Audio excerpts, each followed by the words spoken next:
Children's advocate Diane Gordon Harrison has called for more resources at all levels of the education system to support children who are in need of psychosocial intervention.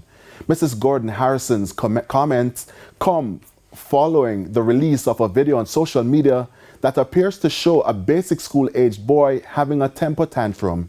In the minute-long clip, his class teacher attempts to calm him to no avail.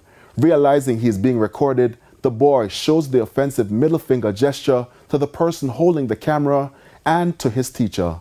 Speaking with TVJ News Today, Mrs. Gordon Harrison lamented the recording of the child while in distress, for which he could be stigmatized. It represents a child who is in need of support, serious and emergency intervention, because something has gone very wrong.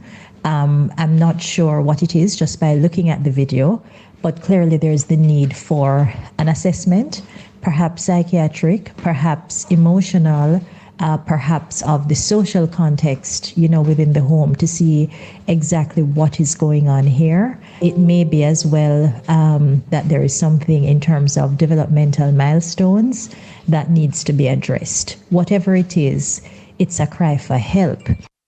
The children's advocate does not believe sufficient options are available to educators when they are confronted with these situations.